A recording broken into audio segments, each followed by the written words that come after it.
c'est bon comme ça. Ok. Mon ordi a des difficultés. Christelle is on air. J'ai écrit quelque chose. Cool.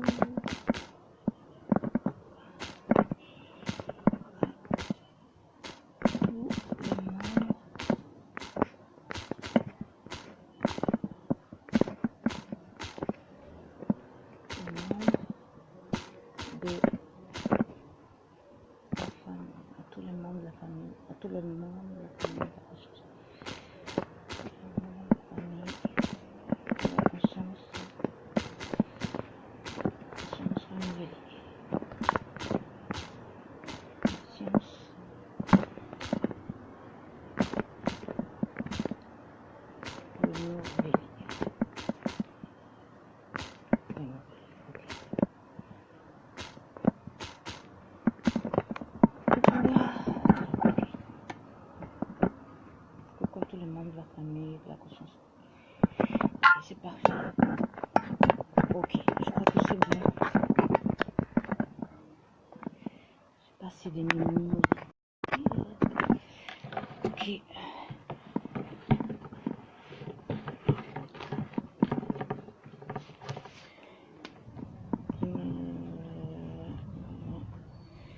Concentration, problème. Ok.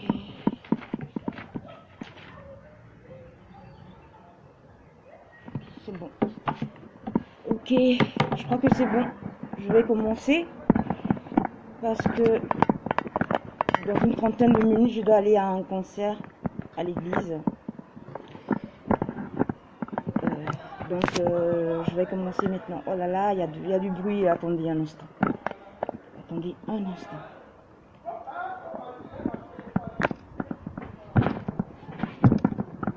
Attendez 2 secondes encore.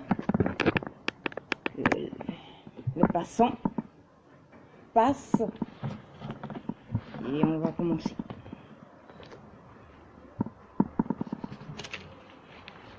Ok, ok.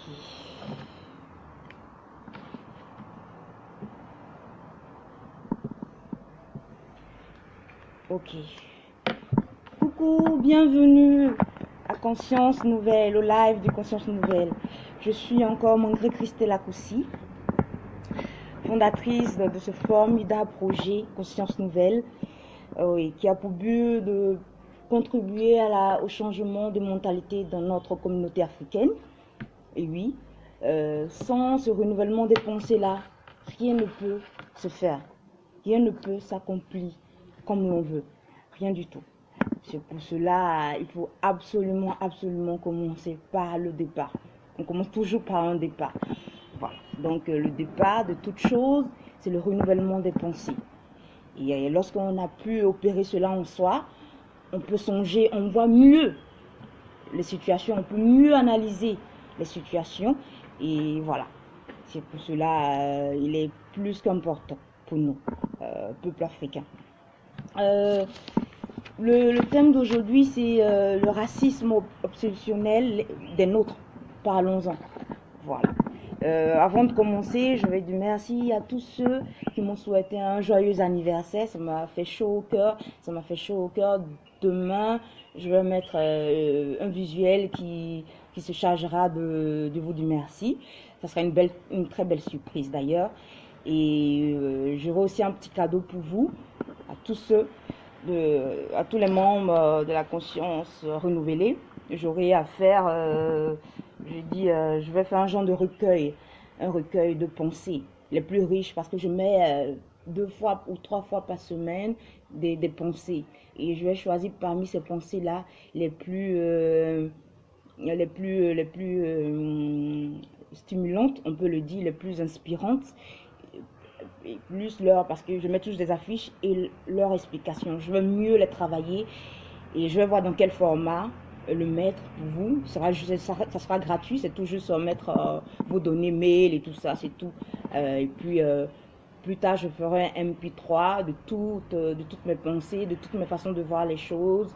Je verrai dans quel format aussi. Et puis plus tard, un coffret, mon premier coffret dans le premier trimestre du mois de l'année 2018. On en parlera plus tard. On en parlera plus tard. Mais le cadeau, ça sera un recueil de toutes mes pensées. Voilà, ça sera mon tout premier produit.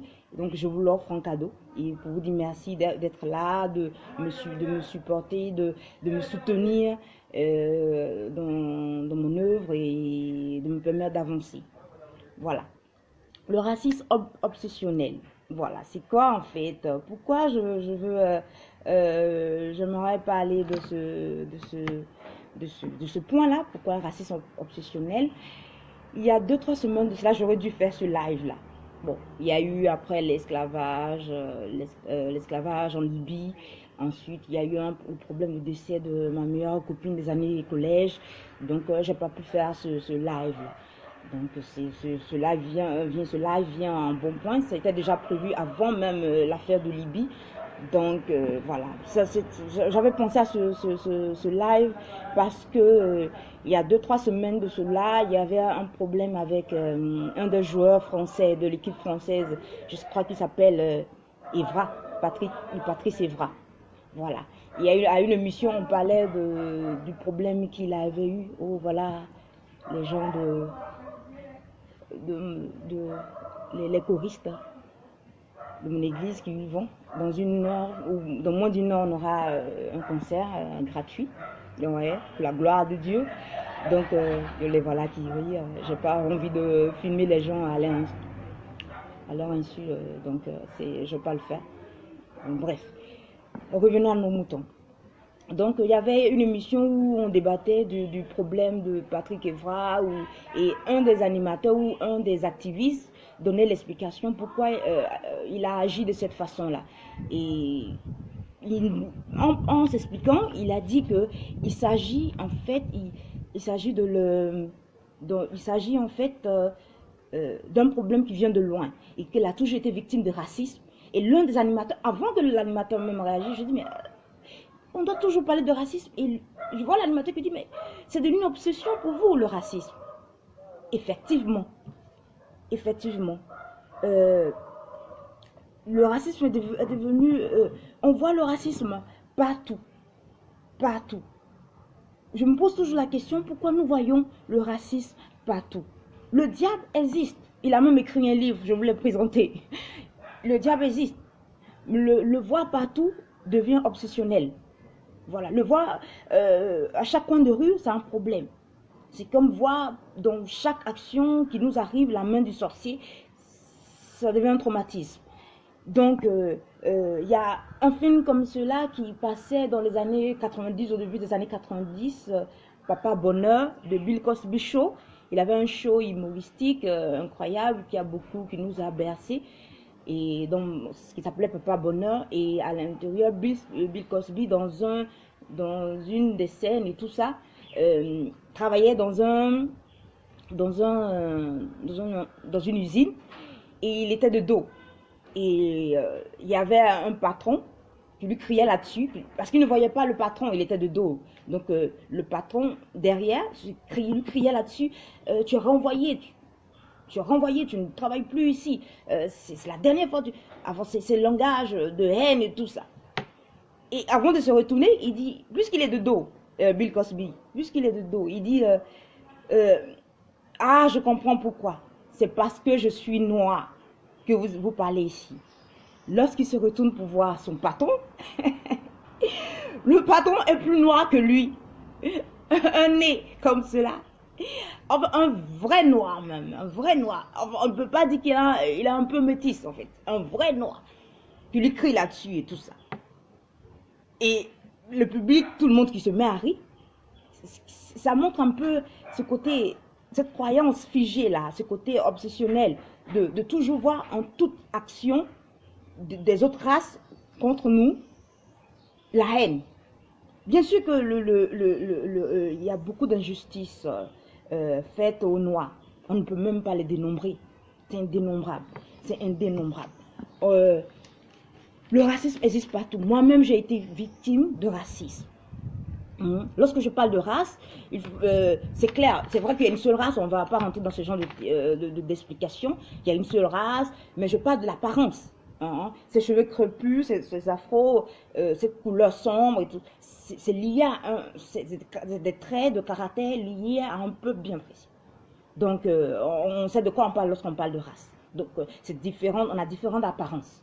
Et je sais qu'il y a beaucoup de racisme envers les Noirs. Moi, j'ai été victime, j'ai ma propre expérience quand j'étais étudiante, lorsque j'étais étudiante, pardon, dans un café. Il y a un jour comme cela, je travaillais pour des Européens, c'est clair, l'Allemagne, ils sont tous blancs. Donc, dans ce café-là, un jour, il y a un client qui est venu très tard, on ne pouvait pas le servir. Et j'ai dit, désolé, je ne peux pas vous servir, c'est la fin, je ferme.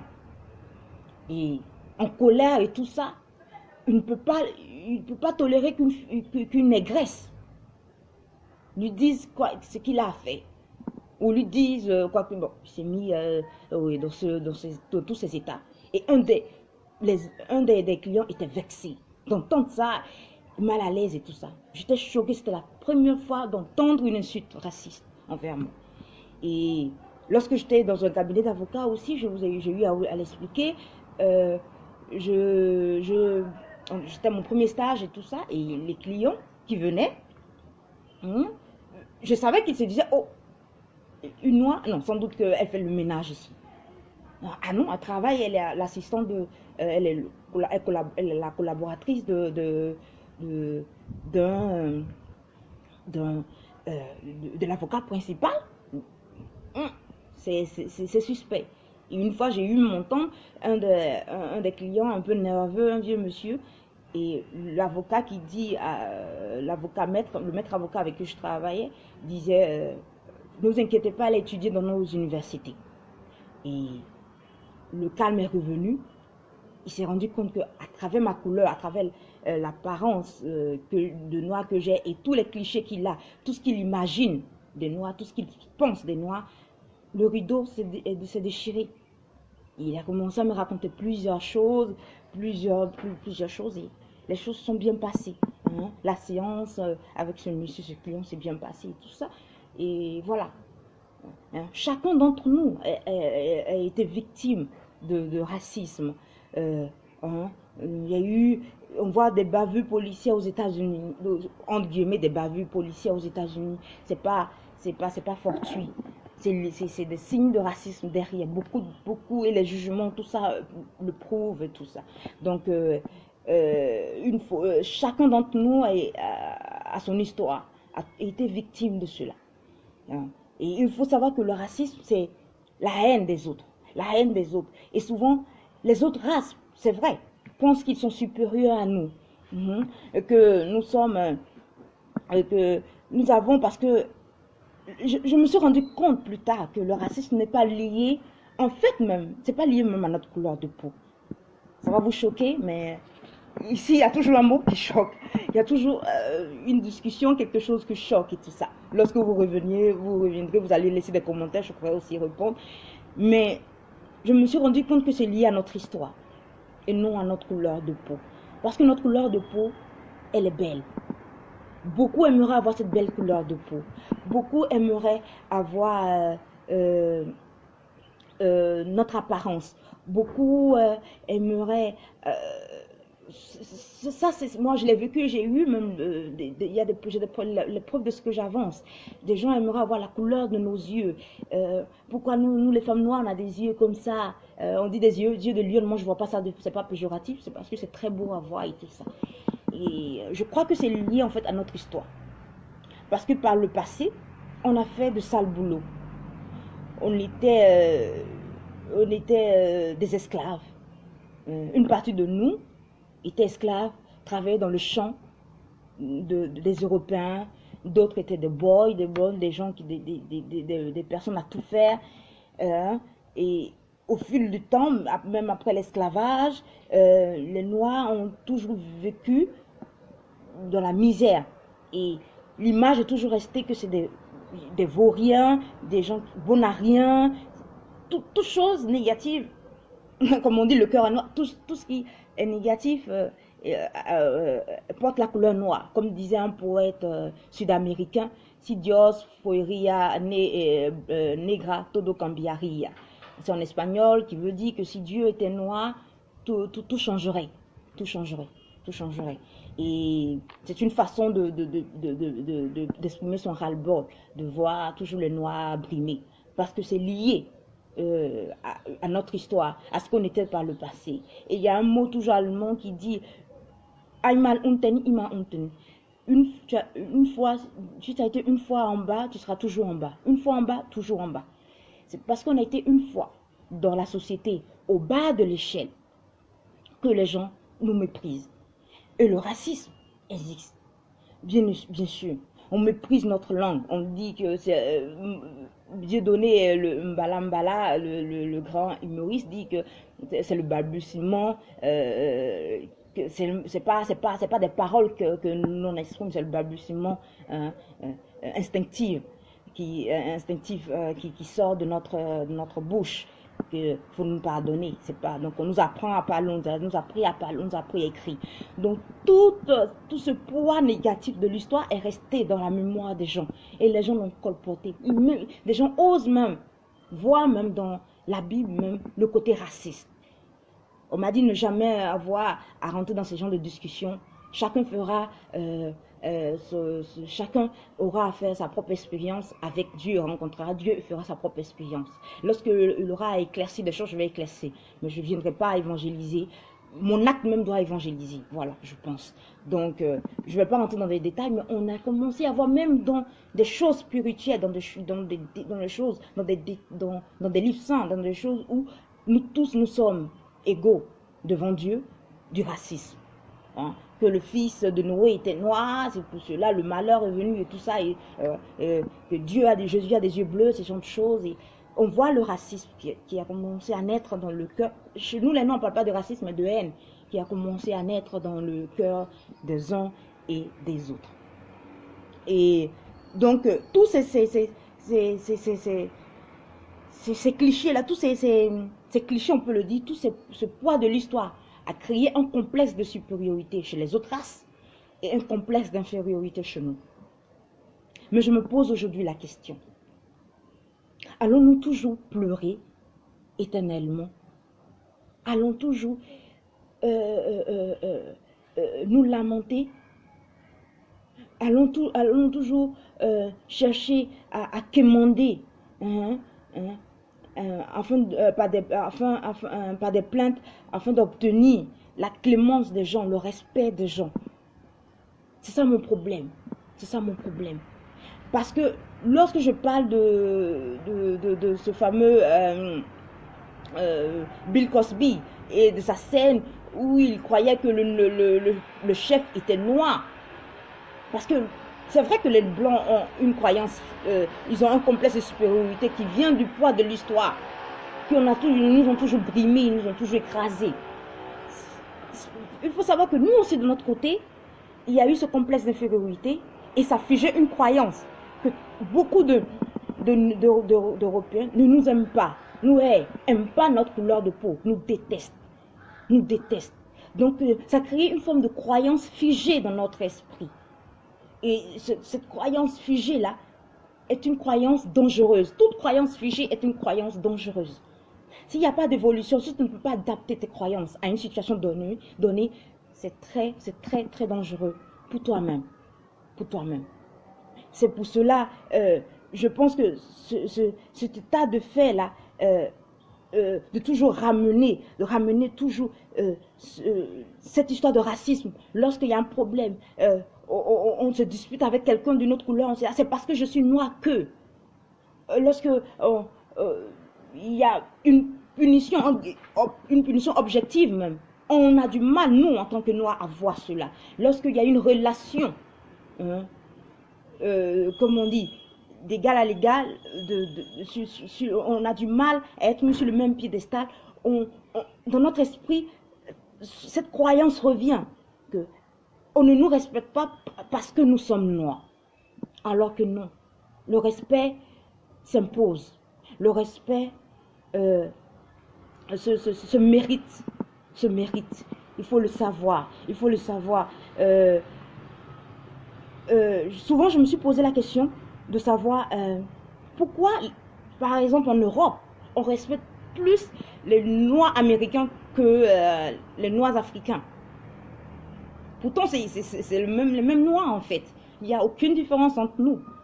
Malgré les siècles qui se sont écoulés, c'est les mêmes Noirs. C'est un peu comme les éléphants indiens et les éléphants d'Afrique. Où se trouve la grande différence? Ce sont des éléphants. C'est un peu pourquoi les Blancs considèrent plus les Noirs d'Amérique que nous. Parce que c'est lié à l'histoire. Les Européens nous ont colonisés et pensent être supérieurs, dans le passé. Les Européens du passé pensent être supérieurs à nous. Donc, ils ont transmis cela de façon générationnelle à leurs descendants. Et nous aussi, le complexe d'infériorité à notre descendant. D'une façon ou d'une autre, le complexe, il existe. Donc, lorsque le blanc, puisqu'il n'a pas une histoire directe avec le noir, avec l'histoire de l'esclavage des Noirs en Amérique, il respecte mieux même le noir de l'Amérique que le noir d'Afrique, avec qui il a une histoire directe. Et c'est pareil aussi, lorsque tu vas aux États-Unis. Je l'ai su comment. Je n'ai jamais été aux États-Unis, mais j'ai su cela à travers l'élection de Barack Obama. En 2009, je voyais des gens dire, oh non, dire que oh non, Barack Obama n'est pas un descendant d'esclaves. Voilà. Et ça cause un problème pour beaucoup d'entre eux. Bon, ils ont pu estomper cela parce qu'ils ont vu le danger. Ils pouvaient vite glisser en une situation incontrôlable. Et il y a un des temps de Martin Luther King qui a dit une chose incroyable. Il a dit comme cela que c'est une chance, c'est une grâce pour Barack Obama de n'avoir pas été un descendant d'esclaves. Ça veut tout dire. Quand j'ai entendu cela, ça m'est resté en tête. Il est mieux vu, quand il n'est pas descendant d'esclaves, donc il sera mieux vu aux yeux de la communauté blanche aux États-Unis que s'il était descendant d'esclaves et tout ça. C'est des non-dits en fait. On n'est pas Dieu pour scinder les cœurs et les poumons pour savoir si les gens sont effectivement racistes ou pas. Mais c'est profond parce que l'histoire est comme ça, parce que ils sont descendants de gens qui ont travaillé dans leur plantation. Et il faut le dire, une fois en bas, comme disent les Allemands, toujours en bas. Donc, ça a été une grâce même pour Barack Obama de n'avoir pas été descendant d'esclaves. Et c'est ce qui fait que ça me renvoie toujours à cette problématique, que ce n'est pas lié en fait à notre couleur de peau, c'est lié à notre histoire. Parce que notre histoire était une histoire de brimade, c'était une histoire de celui qui courbe les chines et tout ça. Donc, ça fait que lorsque ça nous pourrit la vie. Hein, parce que c'est une transmission de père en fils, de mère en fille, c'est générationnel. On transmet cela. Hein. On ne nous aime pas parce que nous sommes noirs. On ne nous aime pas parce que les autres pensent qu'ils sont mieux que nous et tout ça. Peu importe, je voulais vous dire aujourd'hui. Hein, c'est vrai que le racisme existe. Mais il y a plus grave que le racisme. Il y a plus grave que le racisme. Et ça, je reviens à nous. C'est le tribalisme. Le racisme, moi, je dirais, ça va choquer, mais je veux dire, on pourra même comprendre qu'on n'aime pas des gens qui nous ressemblent. Mais ne pas aimer des gens, ne pas aimer des gens qui ont la même couleur de peau que nous, c'est plus grave. Ne pas aimer des gens qui viennent d'une autre tribu, qui ont la même couleur de peau que nous, mais qui viennent d'une autre tribu, c'est plus grave encore que le racisme. Il y a plus que le racisme. Le racisme est condamnable, tout le monde, ça c'est clair. Mais nous les Africains, on a cette façon de faire là, de dire que on veut que les autres nous aiment. On veut que les autres nous aiment.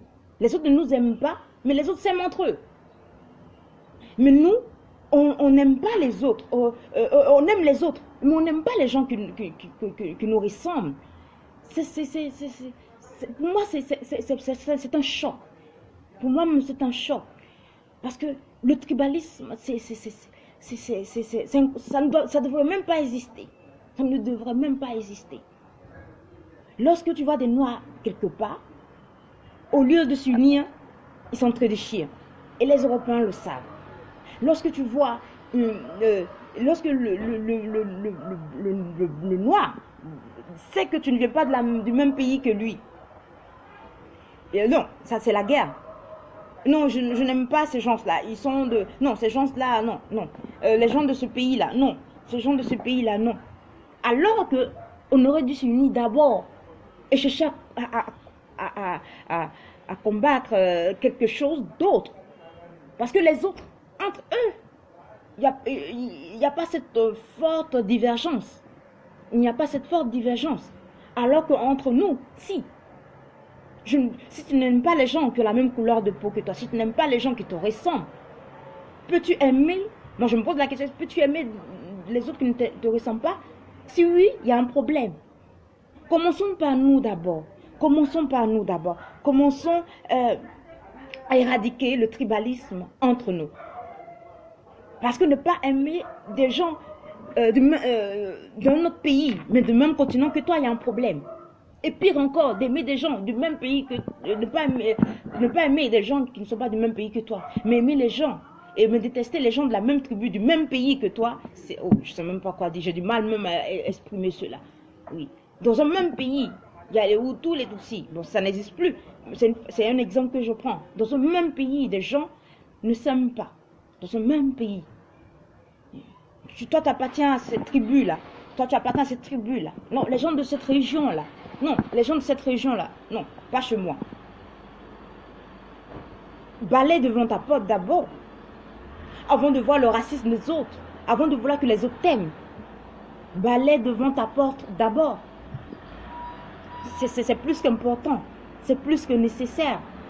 Balaie devant ta porte d'abord. Moi, je pense. Si tu... ça me choque. On aime tout le monde, mais on ne respecte pas les gens, on ne respecte pas les nôtres.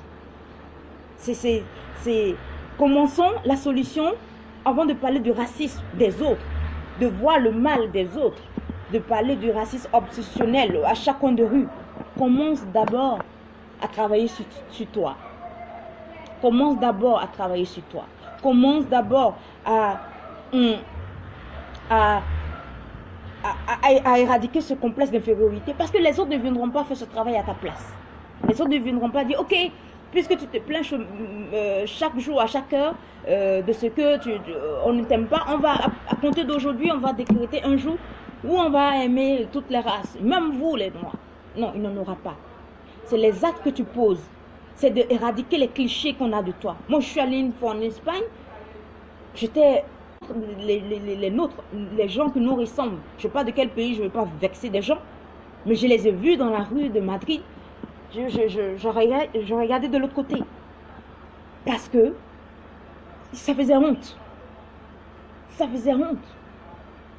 J'étais entassée quelque part en train de vendre des pacotilles, croyant être plus malin que les Européens, tout ça, et tout sale et tout. On ne sait pas d'où ils viennent, c'était horrible. Oh non, j'ai un problème de connexion. Bon, je vais pas trop durer parce que je dois aussi sortir. Coucou Anaïs, pardon, j'ai des problèmes de connexion. Comment tu vas? Ravie de te voir. Voilà, j'ai presque fini parce que j'ai des problèmes de connexion. À chaque fois que je m'assois par là, j'ai des problèmes de connexion. C'est incroyable. De l'autre côté, j'ai des problèmes avec le vent et tout ça. Donc voilà, donc je parlais comme ça du racisme obsessionnel des nôtres.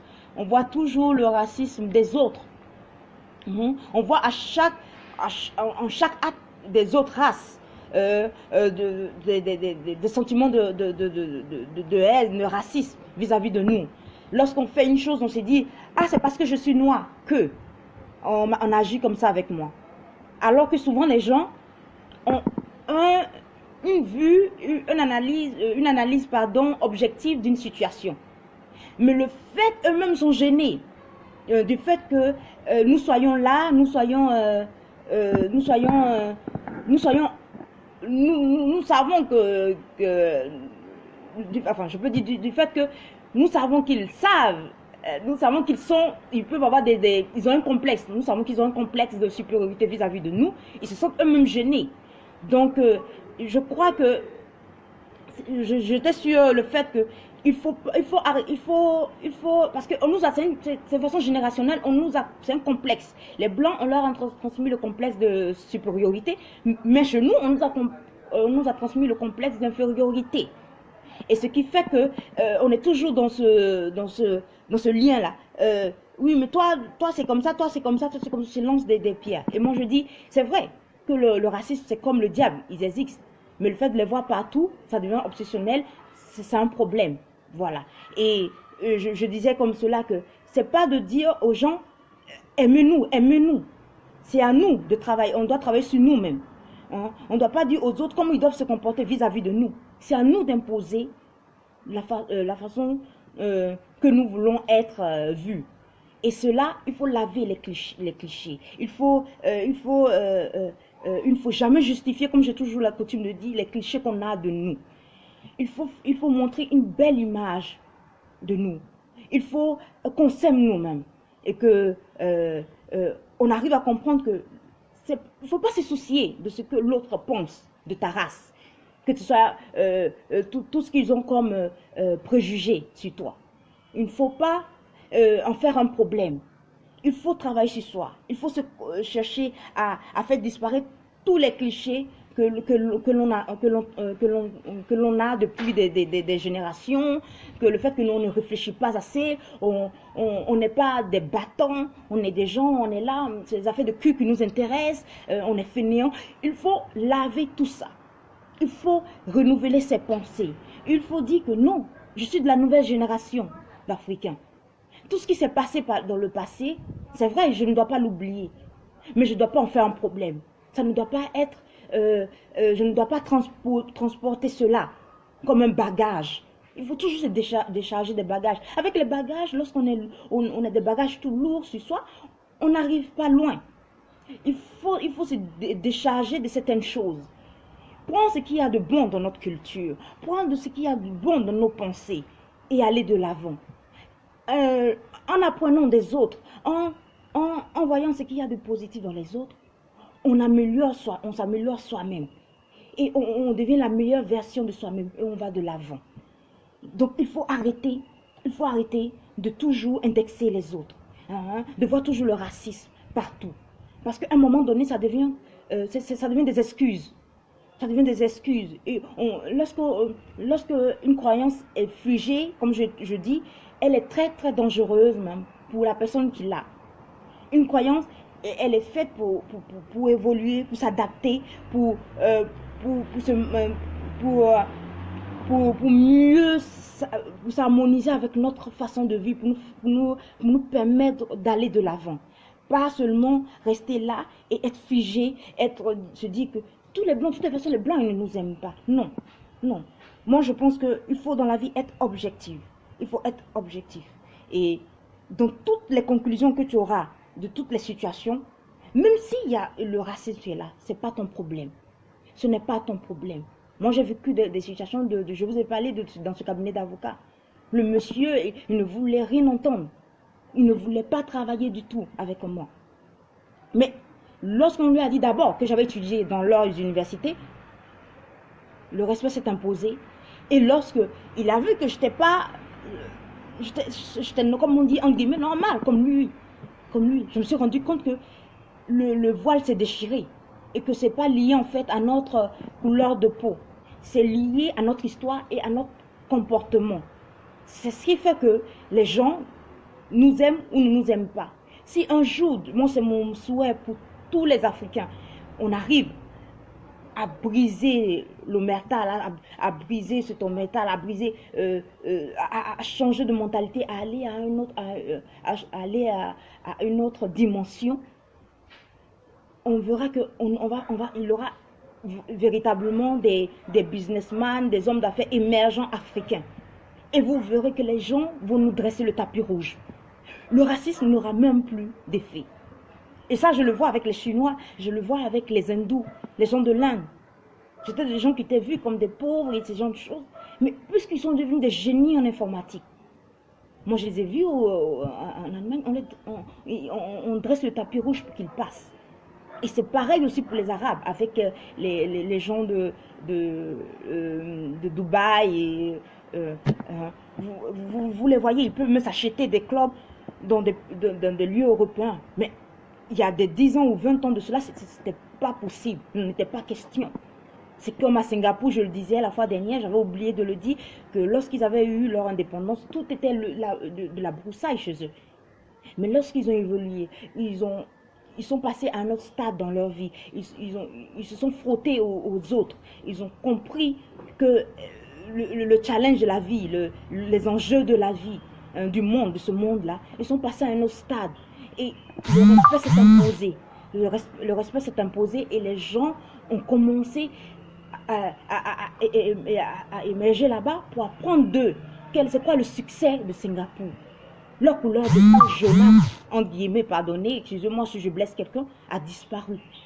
Je vous dis et je vous le redis, si tu changes ta perception des choses, même les choses les plus horribles changeront.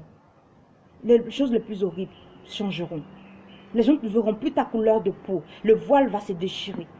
C'est parce que nous justifions tous les clichés qu'il y a de nous que le racisme reste. Les préjugés que les gens ont de nous restent.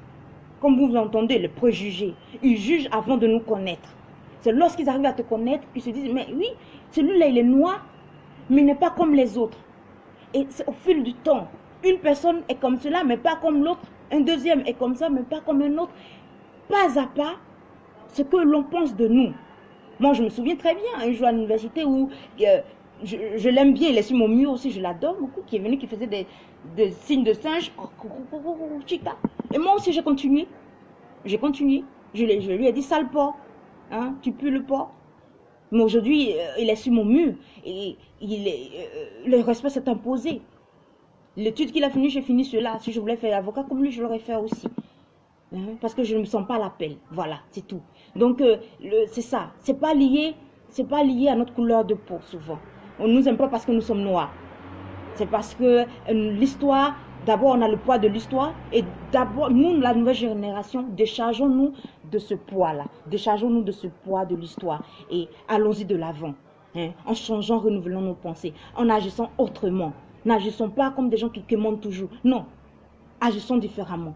Apprenons pas à pas à agir différemment. Et nous verrons qu'on n'a pas à se soucier de ce que les autres pensent de nous. Moi, c'est mon expérience que je vous partage. Lorsque tu commandes l'amour des gens, tu exiges que les gens te voient comme cela, les gens te verront jamais comme ça. C'est une perte de temps. Mais si pas dans tes actes, les gens, tu prouves pas A, tu n'as pas prouvé, mais dans tes actes, on voit par A plus B que tu es comme tout être humain sur cette terre. Le voile se déchirera et les gens verront ce que tu es, l'être humain que tu es. Donc tu ne peux pas dire aux gens, il faut arrêter toujours de ramener cette expression-là de racisme, pas si les blancs ne nous aiment pas, ils sont non. C'est parce qu'on pose des actes qui font qu'on peut nous taper là-dessus. On dit, dans mon ethnie, on dit comme cela que la poule gâte ou c'est bien mou. La terre qui est facile à défricher. C'est là que la poule va défricher. Mais la partie dure ou cailleuse, non, elle ne peut pas le faire. Donc, il faut apprendre de ses erreurs. Il faut apprendre du passé. Il ne faut pas toujours ressasser le passé. Le passé vous permet de comprendre l'avenir. Mais il ne faut pas ressasser le passé. Il faut regarder devant soi. Et il faut poser des actes qui vont effacer les clichés qu'on a de nous, les préjugés qu'on a de nous. Et vous verrez qu'au fil du temps, le respect s'imposera. Moi, je veux une Afrique qui cherche une voie de sortie. Pas une Afrique qui pleurniche, qui cherche des excuses et qui indexe toujours. Non. On n'a pas à indexer les gens dans notre vie. On n'a pas à dire aux gens comment ils doivent nous traiter. Ça ne nous regarde pas. Que chacun est dans son scénario. Chacun son scénario, chacun joue son film. Nous, on joue notre film. Notre film, c'est de passer à l'action, de changer notre mentalité, notre façon de voir, de renouveler nos pensées. Et vous verrez que tout s'imposera. Tout coulera de source. Tout coulera de source. Moi, je dois y aller parce que j'ai un concert tout à l'heure. Et c'était ma contribution sur le racisme. Il faut arrêter de voir des racistes partout. Non, les gens ont des préjugés, comme tout le monde mange des préjugés sur des gens. Mais lorsque tu me prouves le contraire, le voile tombe. Donc voilà, c'était un Christelle aussi en ce jour. Je vous remercie. Abonnez-vous, abonnez-vous. Il y aura plein de surprises sur Conscience Nouvelle. Voilà, ça, je vous présente là pour la dernière fois ce livre de John Maxwell. Je lis, c'est très bon. Je suis arrivée, c'est les 21 lois irréfutables du leadership. Je suis arrivée au 10e, à la 10e ou à la 11e loi. Et c'est très bon. Et à l'intérieur, je me rends compte que Kennedy, le président Kennedy disait comme cela, que qu'il ne faut pas demander qu'est-ce que l'État, le gouvernement doit faire pour toi. Mais toi, tu dois te poser la question, qu'est-ce que tu dois faire pour le gouvernement? Et qu'est-ce que tu dois faire pour ton pays? Ne demande pas qu'est-ce que ton pays doit te donner. Mais bien au contraire, c'est à toi de demander, c'est à toi de te poser la question de savoir qu'est-ce que tu peux donner à ton pays. Donc, il faut arrêter de toujours demander, ah, l'État doit faire ça, l'État doit faire ça. Chacun d'entre nous devons nous poser la question, qu'est-ce que nous devons faire pour notre pays? Et c'est très important, c'est ça le patriotisme. Et je vous souhaite de passer une agréable fin de journée dominicale. Sur mon mur, sur Conscience Nouvelle. C'est encore une fois malgré Christelle Akossi. On se dit, vous verrez ce livre-là, je vais mettre le lien. Je suis affiliée à Amazon. C'est la toute dernière fois que je mets cela. En décembre, j'aurai un formidable livre sur la mentalité de nous les Africains et tout ça. Pourquoi c'est comme ça? Ça vient d'où?